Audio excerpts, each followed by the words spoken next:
하나님 말씀은 데살로니가전서 3장 1절부터 3절입니다.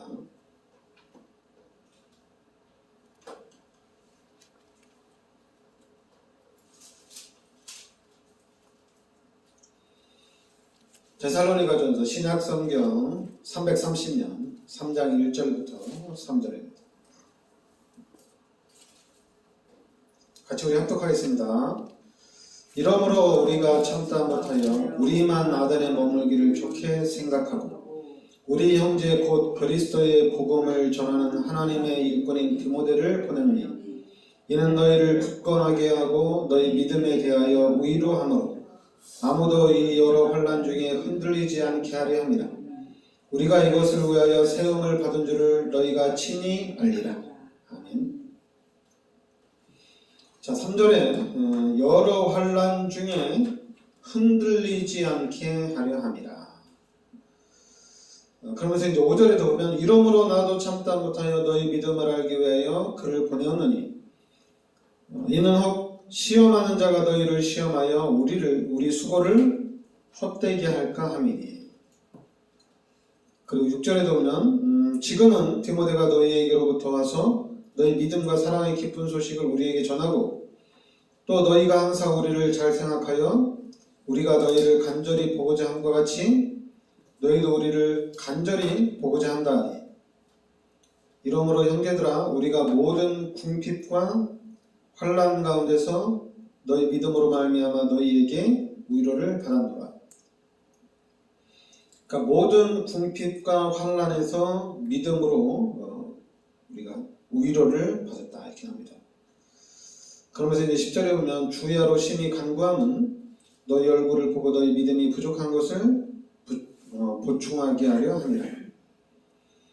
그리고 12절에도 또 주께서 우리가 너희를 사랑함과 같이 너희도 피차감과 모든 사람에 대한 사랑이 더욱 넘치게 더욱 많아 넘치게 하사. 그러니까 우리가 하나님의 사랑과 또 우리 이제 피차간의 사랑이 넘치도록. 그러면 13절 또 보면 너희의 마음을 굳건하게 하시고 우리 주 예수께서 그의 모든 성도와 함께 강림하실 때 하나님 우리 아버지 앞에서 거룩함에 흠이 없게 하시기를 원합니다.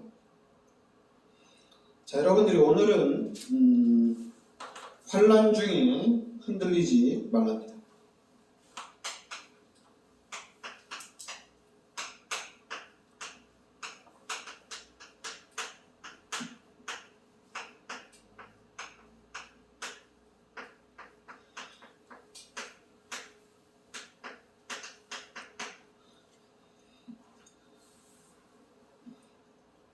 우리가 많은 환난을 당할 수가 있는데 이 환난 중에 흔들리지 말라.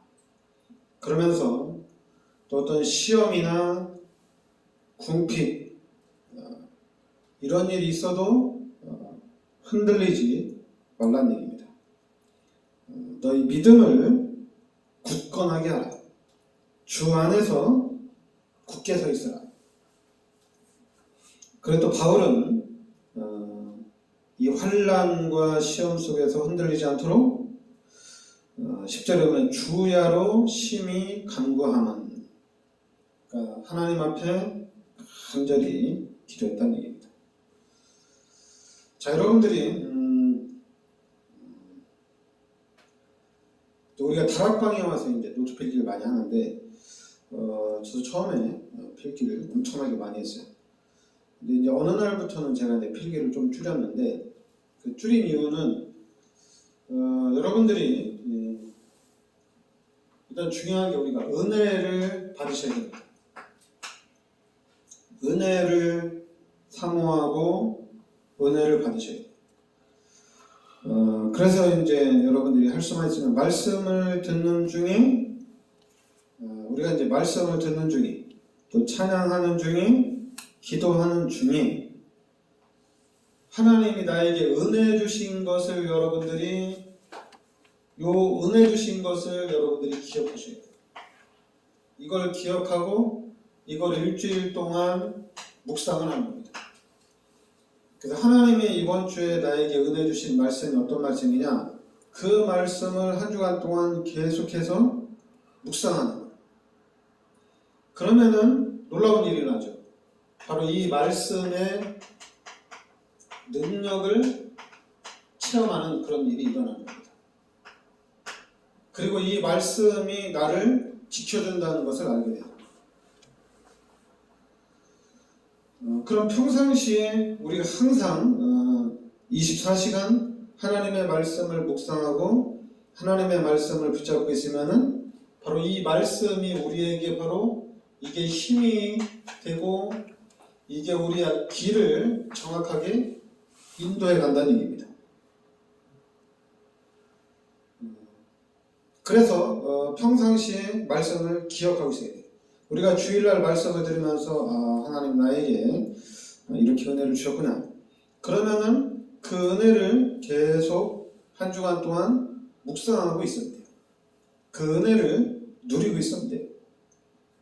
그러면서 이제 이게 시간이 흘러가면서 당연히 이제 매주 이렇게 은혜 받고 매주 하나님이 주시는 말씀을 붙잡고 묵상하다가 당연히 이제 이 말씀이 눈에는 보이지 않지만 이 말씀이 조금씩 이게 이제 각인이 되는 겁니다. 말씀이 각인되는 거예요. 그러면서 이제 말씀이 각인됨과 동시에 시간이 좀 흘러가면은 이 말씀이 또 정리가 됩니다. 이 정리가 딱 됩니다. 하나님이 이제 평신도 사역자로서 현장에서 이제 사람을 만났을 때 그 사람들에게 복음을 전하고 그 사람들을 도와줄 수 있는 메시지가 정리가 딱 되는 겁니다. 성경에 대한 지식, 성경 공부를 많이 하고 훈련을 받아가지고 정리되는 거는 그건 좀 힘이 안 되고 여러분들이 은혜 받는 가운데, 이 은혜입니다. 여러분 은혜 받는 가운데 말씀이 이렇게 정리가 된다는 얘기예요. 그러니까 은혜를 받는다는 것은 이게 이제 우리가 하나님의 음성을 듣는다는 얘기입니다. 하나님의 음성을 딱 듣는 거예요. 말씀을 듣는 중에 하나님의 음성. 그래서 하나님이 주시는 말씀을 딱 붙잡고 그 말씀을 한 주간 동안 묵상하는 거예요.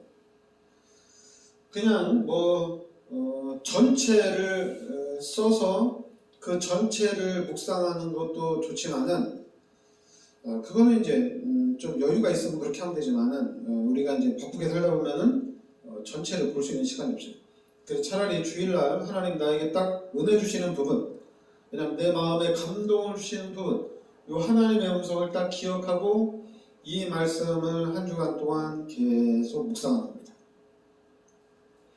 그래서 이제 여러분들에게 제가 계속 얘기하는 게 뭐냐면은 다른 것보다도 이 복음을 계속적으로 묵상하라는 얘기입니다. 그러니까 복음은 예수가 그리스도라는 겁니다.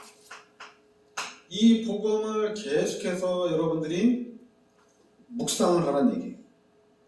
그럼 이제 어느 날 예수가 그리스도라는 것이 이제 깨달아집니다. 그러니까 이 예수가 그리스도라는 것이 지식으로 있다가 이제 이 예수가 그리스도라는 것이 나의 마음에 딱 각인이 된다는 얘기입니다.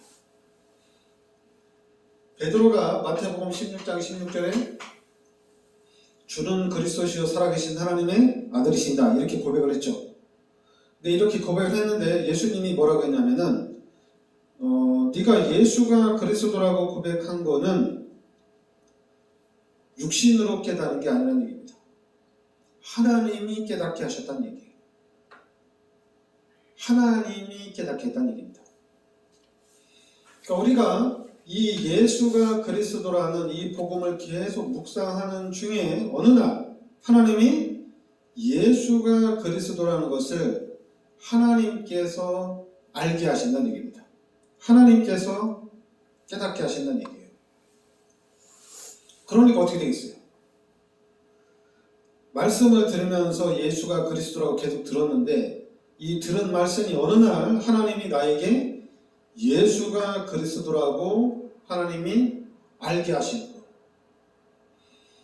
근데 베드로가 이 고백을 했지만은 결국에는 베드로도 환난이 왔을 때 어려움이 왔을 때 또 무너집니다. 예수님을 저주하고 또 예수님을 욕하고 도망을 가요. 그런데 이 베드로가 어떤 현상이냐면은 바로 마가다락방에서 바로 마가다락방에서 이 사도행전 2장 1절부터 47절에 성령 충만함을 받은 겁니다. 그러니까 복음을 깨달았는데 이 복음을 깨달은 것 가지고는 지킬 수가 없어요. 결국에는 환란이 오면은 또 부인하고 시험 들고 또 도망을 간다는 얘기입니다. 그런데 이제는 마가다락방에서 성령의 충만함을 받은 거예요. 그래서 이제 성령의 충만함을 받고 제자들이 이제 생명 걸고 복음 운동을 해 나가는 겁니다. 그래서 이제는 다른 거 아니에요. 그냥 오직이에요. 오직 한 겁니다. 오직 복음, 오직 기도, 오직 전도한 겁니다.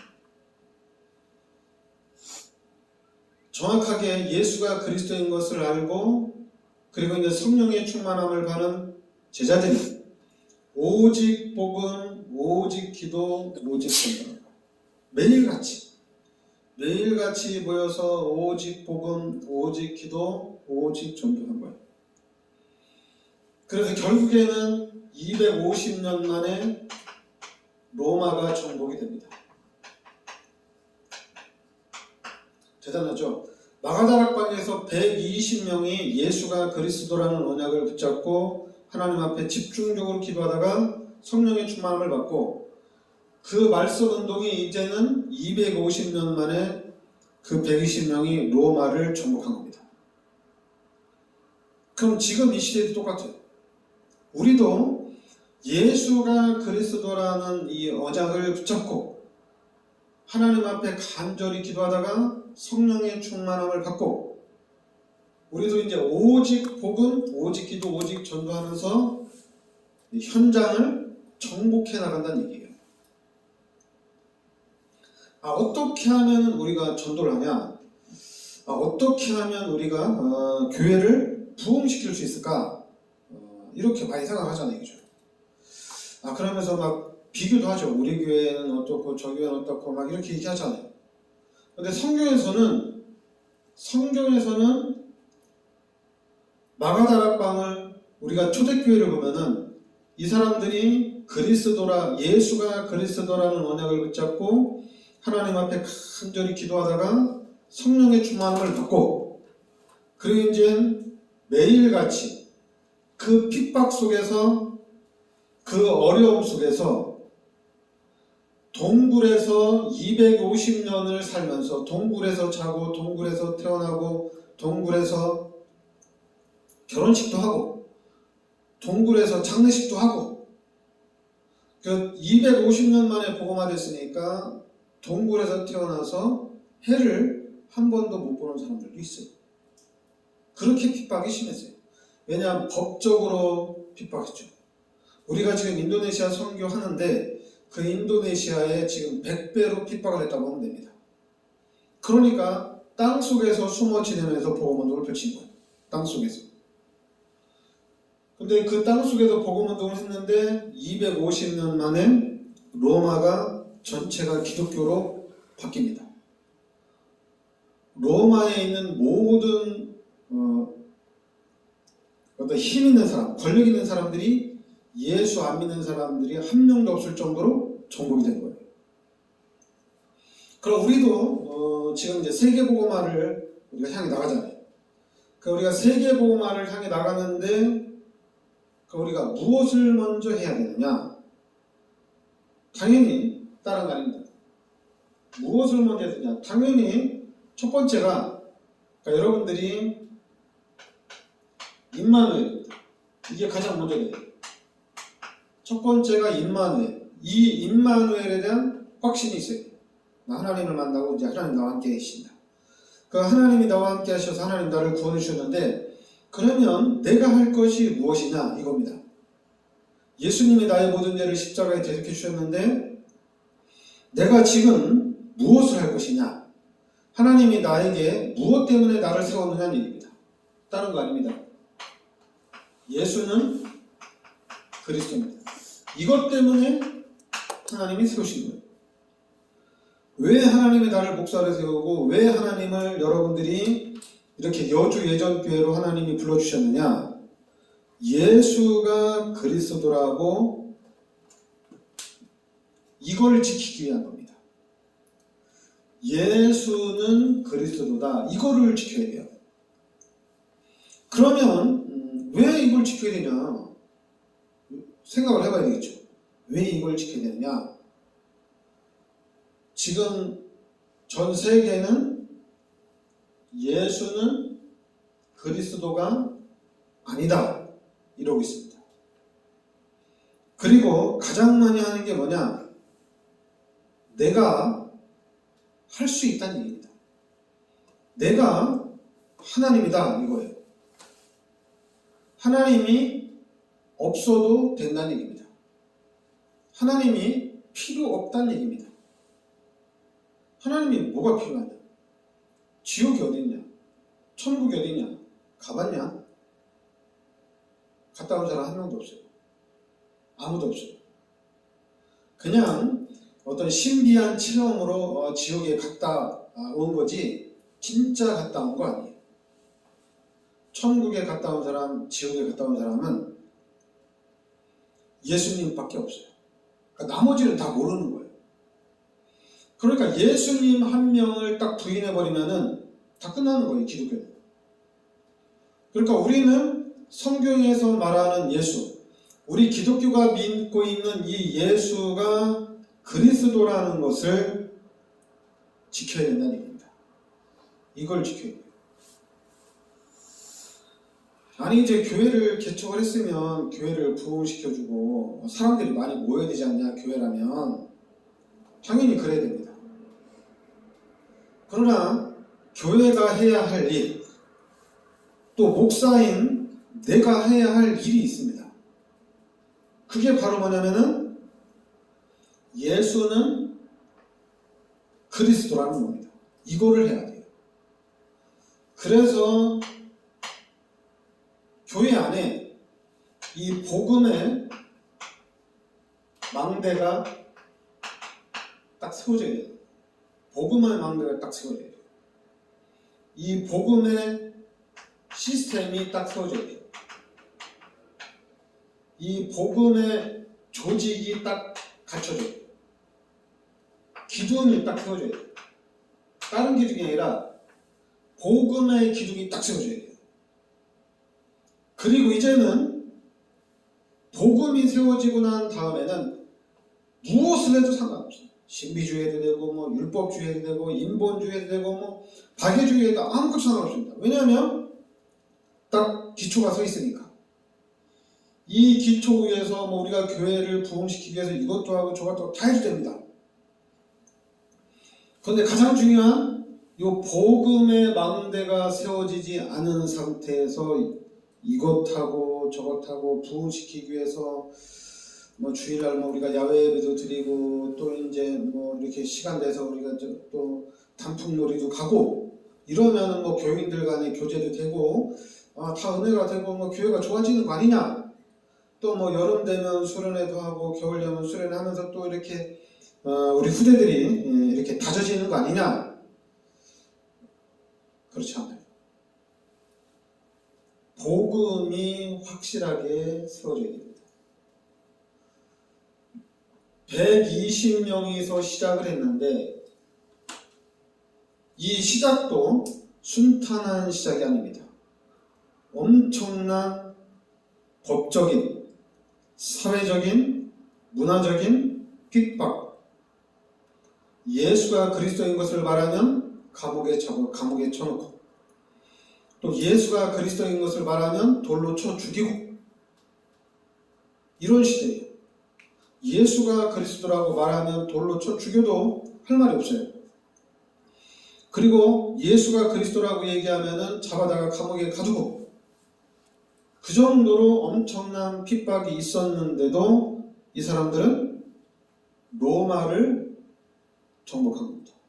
그럼 지금 우리 한국 교회 이런 핍박이 없잖아요. 핍박이 없어요. 그 대신 핍박이 없는 대신에 자꾸만 다른 걸 해요. 교회가 다른 걸 해요. 그리고 성도들도 다른 걸 원해요. 다른 거. 맨날 똑같은 예배, 맨날 똑같은 말씀, 똑같은 찬양, 똑같은 기도. 이제 하지 말자 이거. 좀 다른 거, 색다른 거. 예배도 좀 색다르게. 그래서 요즘에 예배 시간에 김밥 많은 목사님이 있어요. 예배 시간에 김밥 말아서 나눠주는 목사가 있어요. 근데 그거 지금 엄청난 인기예요. 당연히 색다르게 하면 효과는 있습니다. 그러나 우리는 단순히 교회를 부흥시키는 게 목적이 아니에요. 우리는 세계복음화를 해나가야 됩니다. 그러면은 우리가 항상 얘기하는, 여러분들이 잘 알아야 될 게 있어요. 그게 뭐냐면은 답이 있어요. 그래서 우리는 답을 주는 거예요. 다 끝난 겁니다. 아픈 사람이 오면 답 주고, 문제 있는 사람이 오면 답 주고, 그리고 어떻게 해야 될지 모르고 방황하는 사람들이 오면 답 주고, 답 주면 됩니다. 그 답, 우리 교회가 제일 잘 줄 수 있습니다. 여러분들이 답 제일 잘 줄 수 있어요. 교회는 답을 주는 거예요. 그러니까 교회를 오는 거예요. 그러니까 여러분, 답만 주느냐? 답만 얻어가는 게 아니에요. 교회 오면 힘도 얻어요. 답이 났으니까 기쁘지, 답 나니까 즐겁고 행복하지. 또 힘도 얻는 거예요. 그런데 이 힘도 가짜 힘이 아니에요. 진짜 힘이라는 얘기입니다. 그래서 시편 68편 35절에 보면, 시편 68편 35절에 보면 여기에 뭐라고 했냐면, 하나님이 우리에게 힘이고 하나님이 우리에게 능력을 주신다는 얘기입니다. 그러니까 우리는 주일날 교회 가는 게 너무 좋은 거예요. 왜냐면 하나님이 힘을 주고, 하나님 능력 주니까. 또 하나님이 주신 힘과 능력 가지고 한 주간 동안 또 살아가니까. 그러니까 우리 교회는 교회 와라, 교회 빠지지 마라, 말할 필요가 없어요.